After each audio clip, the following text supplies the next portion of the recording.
If you're going on vacation, see something you've never seen before in your whole life. Walk in mountains and state parks.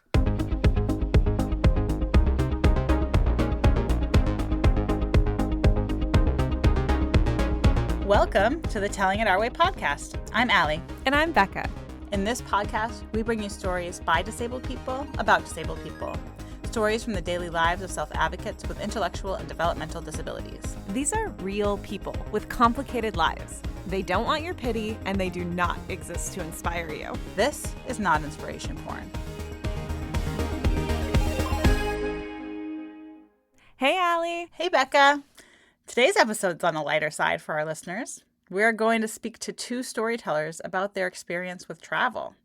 Becca, you're a bit of a world traveler, is that right? Oh, I mean, I do love to travel, and I've been really, really lucky that I've gotten to go to some really cool places through work. But to be honest, my favorite part about going anywhere new is I will land at the airport, leave the airport, go to the nearest convenience store or corner store and check out what kind of local candies can I buy? And that is how I know that I'm really getting immersed in a new place. One of my favorite things about traveling was using the laundromat in different countries because it gave me a chance to practice language skills with total strangers. Oh, that seems like a little bit more helpful than mine, but whatever. Different strokes for different folks, right?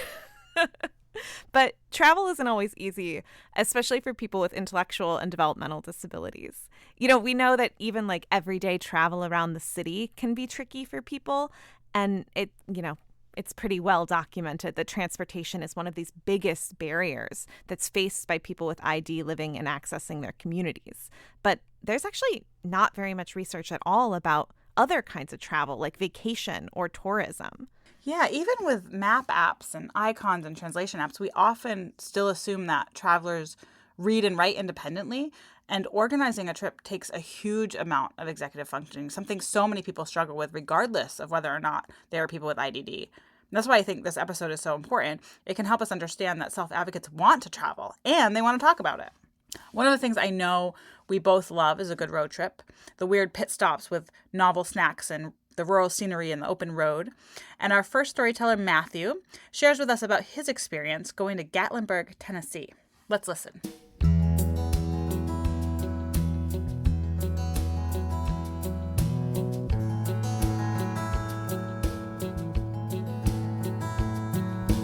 Back in 2015, I went to Gatlinburg, Tennessee with my family. It was August, the week before I started sophomore year of high school. I got to walk around the mall in downtown Gatlinburg. I also went to Knoxville, Tennessee. I also went swimming in multiple pools. I went to the Knoxville Zoo. It's hilly. The animals there are different than they are here at the Toledo Zoo. You could see red pandas here in Toledo or Tennessee. Gatlinburg is all hills. You see a bunch of mountains. They call it the Great Smoky Mountains for a reason. As we were driving to our cottage, my dad almost ran over a bear, but I was on my phone listening to music, so I didn't pay attention to it. I saw a black bear the next day outside of our cottage. It was pretty huge. It was pretty spooky. I had a fudge brownie from one of the stores. It was real good, chocolatey and juicy. We also went to the Air Force Museum in Dayton, Ohio. There are a bunch of airplanes you can see, and you can see space shuttles. I saw a lot of things I have never seen before in my life. It was a lot of adventures in 2015. If you're going on vacation, see something you've never seen before in your whole life. Walk in mountains and state parks.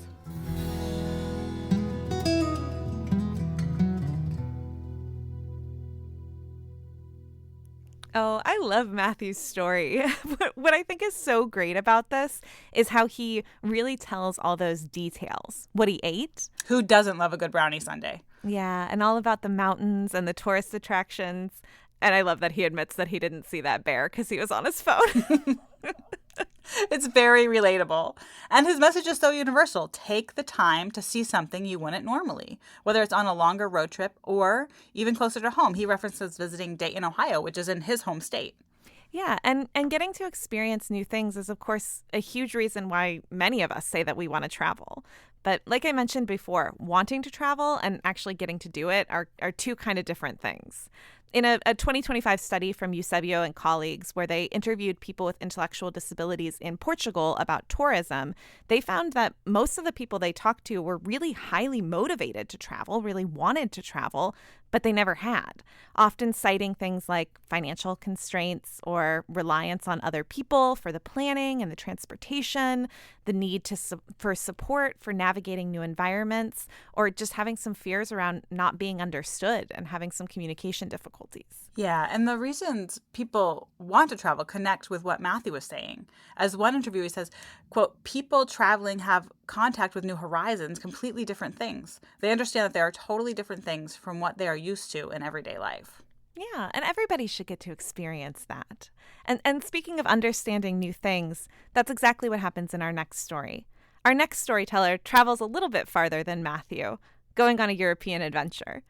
And in the process, she connects with some relatives and her family history. So let's hear from Ellison. My story is about traveling to Europe for the very first time.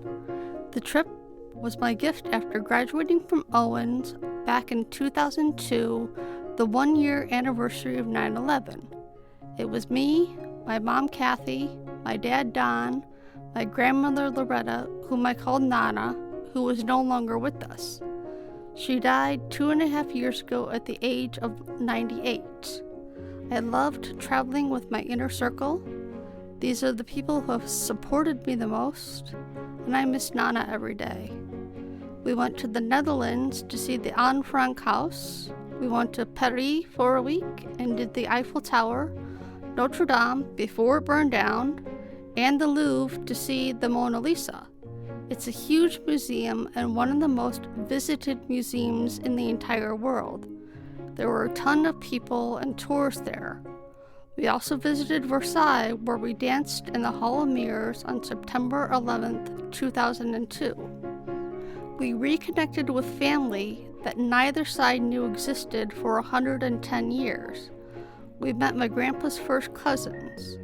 We had met them via email in 2000 when email was just becoming a thing. We found out that one of our cousins and I have the exact initials EW, plus we share a birthday of June 8th. We met them in Belgium. It was a wonderful meeting, and I even got to spend the night at Cousin Astrid's apartment. My dad's grandfather was born in Warsaw, Poland, and through DNA discovered he was Jewish. He was in Europe during World War II, where he was captured and eventually killed in Dachau. He was murdered because he was different, not less. Going to these places was extremely powerful and connected me to my European roots. Thanks for listening. Ellison's story is really powerful, in part because she begins with telling us a bit about some of the European attractions, like the Louvre and the Eiffel Tower. But then she lets us in on her family's other motivation for travel, which is connecting with relatives. Yeah, it's such an incredible story that she got to connect with these people who she didn't even know existed. And she also got to get a sense of Europe outside of these kind of tourist sites. And this discovery she found out about how recently her family had been living in Europe and the new knowledge of having lost her family in a concentration camp. I love the connection she makes to her own experiences as a self-advocate of sharing the message of different, not less. Yeah. And a 2025 study out of New Zealand by Gillivick and colleagues, where they talk to people with intellectual disabilities about their experiences with tourism, confirms a lot of what Ellison is saying too. That one of their kind of big findings here is that tourism increases travelers with intellectual disabilities what they call quote unquote relational connections, meaning that they feel more connected to people when they travel, both with the people they're traveling with, the people that they meet on those travels, but also with other people back home, in part because they can just now kind of swap travel stories and they feel more connected in their communities. They also said that travel increases people with intellectual disabilities' sense of competency and confidence in themselves, and it provides an opportunity to break out of what many people describe as a kind of constrained or repetitive daily life, where, often that means you're going from home to workplace or day program and then back again. And travel really gets people out of that rut. All great reasons to get out there and start planning a trip, and just in time for summer.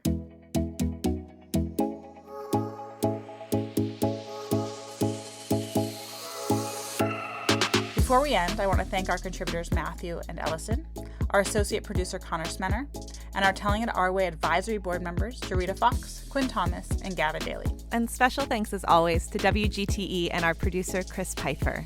To access transcripts for this show and any other show notes, please visit wgte.org/ourway. I'm Ally Day. And I'm Becca Monteleone. And you've been listening to Telling It Our Way.